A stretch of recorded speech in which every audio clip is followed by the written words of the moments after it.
All right guys, welcome back to the channel. And आज की video काफ़ी interesting होने वाली है। इस वीडियो में हम बात करेंगे फंक्शंस की। मैं आपको बताऊंगा कि फंक्शंस बनाते कैसे हैं, उनकी इंपॉर्टेंस क्या है, कुछ दिखाऊंगा इनबिल्ट फंक्शंस एंड कुछ बनाएंगे यूजर डिफाइंड फंक्शंस, यानी कि अपने फंक्शंस। तो शुरू करते हैं। सबसे पहले मैं आपको एक सिनेरियो देता हूँ। मैं आपको बताता हूँ कि फंक्शंस का इंपॉर्टेंस क्या है, उनकी यूजेज क्या है। मैं आपको कहता हूँ कि आपको एक नंबर का एक तो स्क्वायर प्रिंट कराना है और एक उसका हाफ प्रिंट कराना है।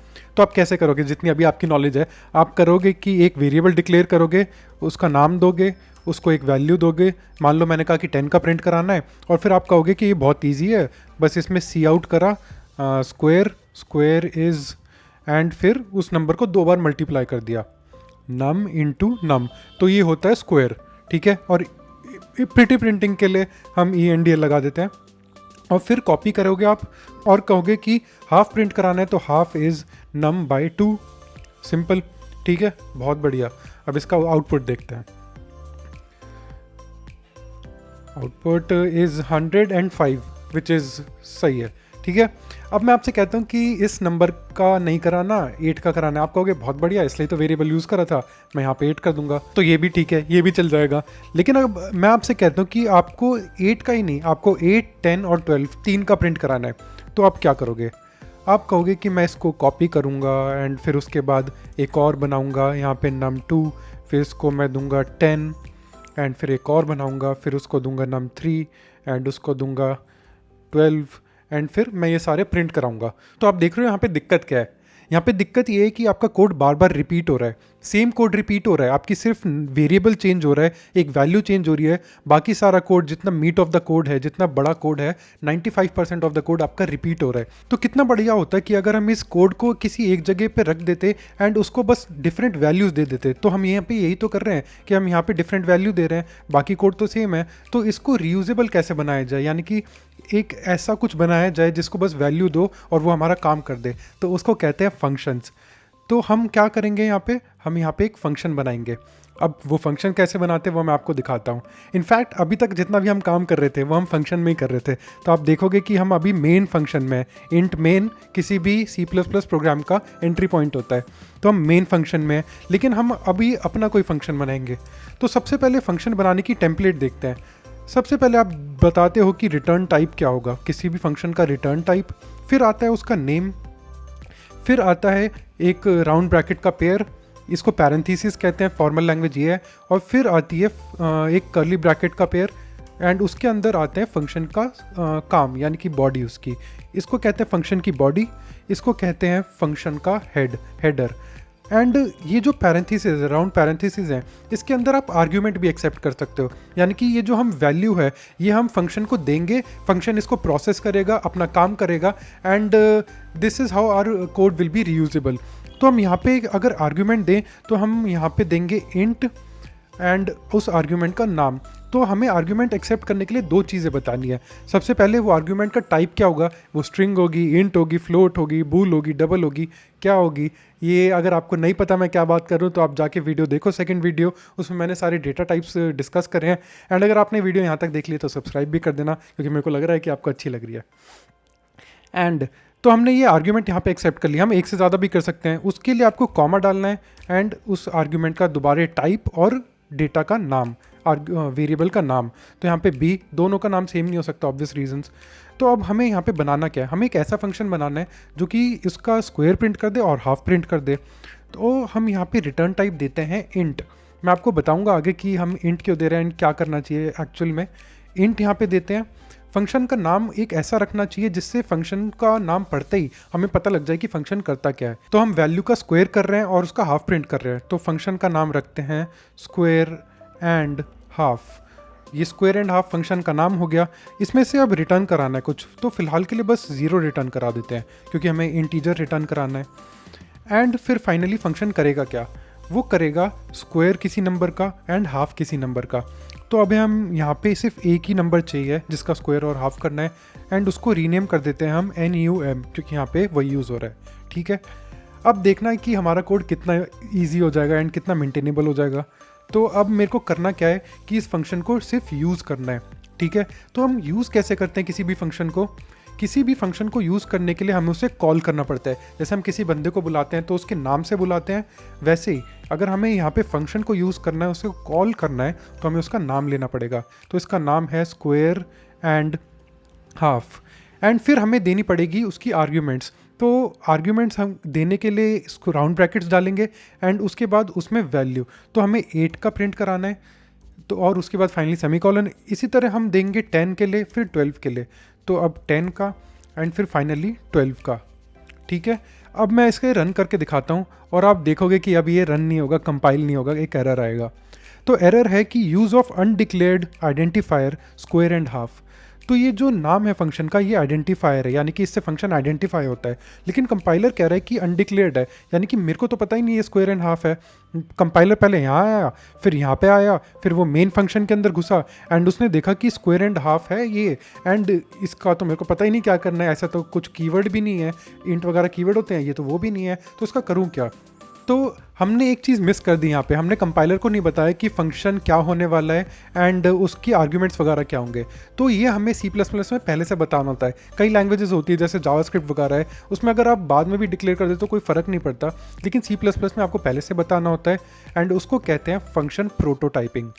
तो फंक्शन प्रोटोटाइपिंग में हमें ऊपर मेन के ऊपर बताना होता है कि फंक्शन का रिटर्न टाइप क्या होगा, उसका नाम क्या होगा, नाम हमारा होगा स्क्वायर एंड हाफ, एंड वो आर्ग्यूमेंट क्या एक्सेप्ट करेगा, यानी कि यहाँ पे वो इंटीजर एक्सेप्ट करेगा, फ्लोट एक्सेप्ट करेगा एंड कितने। तो आप इंटीजर यहाँ पे हम देंगे क्योंकि हमारा एक ही एक्सेप्ट कर रहा है। अगर 2 एक्सेप्ट कर रहा होता तो यहाँ पे इंट इंट इंट हम कितने भी दे सकते हैं, इंट फ्लोट जो भी है, यहाँ पे जो भी एक्सेप्ट करेगा हम वो दे सकते हैं, लेकिन यहाँ पे वेरिएबल का नाम नहीं देना होता। तो ये सिर्फ प्रोटोटाइप है, यानी कि हम उसे ये बता रहे हैं कि हाँ कुछ ऐसा आने वाला है, तुम इसकी जानकारी रख लो, लेकिन हम उसको फंक्शन को डिफाइन बाद में करेंगे। तो ये तो हुआ फंक्शन प्रोटोटाइप एंड ये हुई फंक्शन की डेफिनेशन। ये मैं आपको टेक्निकल टर्म्स बता रहा हूँ कि इसको डेफिनेशन कहते हैं, एंड सिर्फ जो ये हमने नाम वगैरह बताया इसको कहते हैं फंक्शन प्रोटोटाइप। तो डेफिनेशन में हमने बताया कि हमें क्या करना है, एंड अगर अब मैं इसे रन करूँ तो दिक्कत नहीं आनी चाहिए। तो आप देख रहे हो यहाँ पे सारी चीज़ें प्रिंट हो गई, कोई दिक्कत नहीं आई एंड हमारा कोड आराम से कंपाइल हो गया। So this is how you use functions to make your program more reusable and code आपका कितना बढ़िया हो जाता है। अब कोई रिडंडेंसी नहीं है। मान लो अगर इस कोड में कोई बग आ जाए, हो सकता है आप यहाँ पे गलती से num into करने की जगह num plus कर दो एंड प्ले कर दो, तो आपका जब रिजल्ट आएगा तो आप देखोगे कि यहाँ पे 8 × 8 64 आना चाहिए, बस 16 आया यहाँ पे। तो आपको एक ही जगह देखना है, यानी कि सिर्फ इस फंक्शन में। इसी की जगह अगर आप कोड को कॉपी कर रहे होते तो आपको 10 जगह जाके देखना पड़ता है, 10 जगह चेंज करना पड़ता है एंड कॉपी करने में मिस्टेक भी हो जाती है। तो ये डिबगिंग में भी काफ़ी यूज़फुल है, ये आपके कोड को बहुत ज़्यादा मेंटेनेबल बनाता है। इसलिए function is a really really important concept in any programming language. And हाँ, मैं एक चीज़ और बताना चाहता हूँ, ये जो आर्ग्यूमेंट है इसका टेक्निकल नेम होता है फॉर्मल आर्ग्यूमेंट, यानी कि इसकी फॉर्मेलिटी है बस इसका नाम। एंड जो ये हम यहाँ पे पास करते हैं इसे कहते हैं एक्चुअल आर्ग्यूमेंट। तो ये बस टेक्निकल टर्म थी, I thought it will be good if you know that कि इन्हें एक्चुअल आर्ग्यूमेंट्स कहते हैं, जो एक्चुअल वैल्यू है, एंड इसे कहते हैं फॉर्मल आर्ग्यूमेंट्स। तो ये तो हुई यूज़र डिफाइंड फंक्शंस की बात, यानी कि ये फंक्शन हमने बनाया है, लेकिन हमें सारे फंक्शंस नहीं बनाने होते। कुछ फंक्शंस ऐसे होते हैं जो कि C++ हमें खुद प्रोवाइड करता है, इनबिल्ट होते हैं वो। फॉर एग्जांपल, अब आपको यहाँ पे स्क्वायर प्रिंट कराना था तो आपने num into num कर दिया, ठीक है। अब आपको इसको मान लो raise to 3 कराना हो, तो raise to 4 कराना हो, तो आप क्या करोगे, आप बार बार num num टाइप करोगे यहाँ पे। तो इससे बढ़िया हम एक चीज़ यूज़ करेंगे, हम इनबिल्ट फंक्शन यूज़ करेंगे POW। तो POW मतलब पावर। तो ये फंक्शन C++ हमें खुद प्रोवाइड करता है एंड इसमें हम 2 आर्ग्यूमेंट देंगे। पहला कि हमें किसका पावर करना है, यानी कि किसको रेज कराना है। तो हमारा बेस नंबर वो होगा जो हम ऊपर से प्रोवाइड कर रहे हैं यहाँ से, तो ये हो गया नम। एंड कितनी पावर पे रेज करना है, यानी कि स्क्वायर करना है या फिर इसका क्यूब करना है या फिर इसका 4 टाइम्स करना है, क्या करना है। तो मान लो हम इसका स्क्वायर प्रिंट कराते हैं क्योंकि अभी स्क्वायर ही करा रहे हैं। तो अब मैं इसको प्ले करूं तो आप देखोगे कि यहाँ पे स्क्वायर प्रिंट हो जाएगा। तो ये है इनबिल्ट फंक्शन। तो हम इसमें और भी काफ़ी सारी चीज़ें कर सकते हैं। फॉर एग्जांपल, अगर हमें किसी स्ट्रिंग की लेंथ प्रिंट करनी है तो हम कैसे करेंगे। सबसे पहले तो एक कैरेक्टर एरे बनाएंगे, नेम, एंड फिर इसको इनिशियलाइज करेंगे। इसका इनिशियलाइज मैं अपना नाम से ही कर देता हूँ। एंड C++ हमें एक इनबिल्ट फंक्शन देता है strlen, स्ट्रिंग लेंथ, एंड उसे यूज़ करके हम स्ट्रिंग की लेंथ प्रिंट करा सकते हैं। तो लेंथ ऑफ नेम इज़, अब यहाँ पे मैं प्रिंट कराऊंगा। एंड आपको उस फंक्शंस को कॉल करने के लिए ये नहीं कि आप अलग से कॉल करोगे, आप सी आउट स्टेटमेंट के अंदर भी कॉल कर सकते हो कैस्केडिंग यूज़ करके। तो अब बस मैं यहाँ पे नाम प्रिंट कर दूंगा STRLEN, एंड फिर इसमें हम देंगे वेरिएबल का नाम जो कि है NAME, नेम। तो इसमें सेमीकोलन लगाएंगे, एंड ये फाइनली ENDL भी लगाना मत भूलना, ये इंपॉर्टेंट है। अब इसको प्ले करते हैं, देखते हैं क्या प्रिंट होता है। तो लेंथ ऑफ नेम इज़ 6, तो हमारे नाम में 6 कैरेक्टर हैं, 1 2 3 4 5 6, हाँ 6 कैरेक्टर हैं, तो हमारी स्ट्रिंग की लेंथ प्रिंट हो गई। तो ये था एक और हमारा इनबिल्ट फंक्शन। अब मैं आपको बताना चाहता हूँ कि ये हमने जो यहाँ पे इंट डिक्लेयर करा है ये यूज़लेस क्यों है।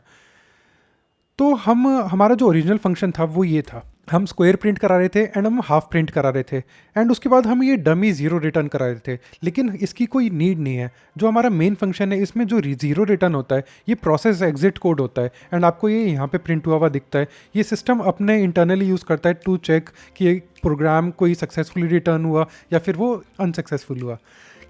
लेकिन हमारा यहाँ पे कोई यूज़ नहीं है उस चीज़ का, तो हम ये फालतू में करा रहे हैं। इसको स्किप करने के लिए आप पहले तो ये रिटर्न स्टेटमेंट हटाओ, उसके बाद हमें बताना पड़ेगा कि हम रिटर्न क्या करा रहे हैं। हम यहाँ पे कुछ नहीं रिटर्न करा रहे हैं। तो C++ में कुछ नहीं का मतलब होता है void, तो हम यहाँ पे void लिख देंगे। void हमने यहाँ पे लिखा, लेकिन अब ये कह रहा है कि तुमने पहले तो बताया था कि ये इंट रिटर्न कराएगा, अब void कैसे। तो ठीक है भाई, यहाँ पे भी void कर देते हैं, इसको भी void कर दो, एंड अब कोई दिक्कत नहीं होनी चाहिए, राइट। अब इसको प्ले करते हैं, तो आप देख रहे हो यहाँ पे हमारा फंक्शन सही से काम कर रहा है एंड कोई दिक्कत नहीं है। तो इस वीडियो में हमने देखा कि फंक्शंस क्या होते हैं, एक फंक्शन को बनाते कैसे हैं, उसमें रिटर्न टाइप देना होता है, नेम देना होता है, आर्गुमेंट लिस्ट देनी होती है, फाइनली बॉडी देनी होती है, फंक्शन की प्रोटोटाइपिंग क्या होती है, यानी कि C++ को पहले बताना पड़ता है, एंड फाइनली हमने देखे कुछ इनबिल्ट फंक्शंस और देखा कि फंक्शंस को कॉल कैसे करते हैं। एक चीज़ मैं आपको और बता दूं कि अगर आपको प्रोटोटाइपिंग स्किप करनी है, आप कहते हो कि मेरे को मन नहीं है करने का, तो आप डायरेक्टली फंक्शन को ऊपर भी डिक्लेयर कर सकते हो। इससे C++ कंपाइलर को पता लग जाएगा कि हाँ ये कुछ चीज़ है एंड मैं इसे यहाँ पे यूज़ कर लेता हूँ। So this is just an added advantage, आप इसको यूज़ कर सकते हो। तो अगर आप यहाँ तक आए हो तो आपको वीडियो डेफिनेटली पसंद आई होगी। वीडियो को लाइक कर देना, सब्सक्राइब कर देना चैनल को, एंड नोटिफिकेशन आप ऑन कर सकते हो ताकि जो आने वाले ट्यूटोरियल्स हैं उनकी नोटिफिकेशन आपको आ जाए। Thank you so much for watching, I will see you in the next video.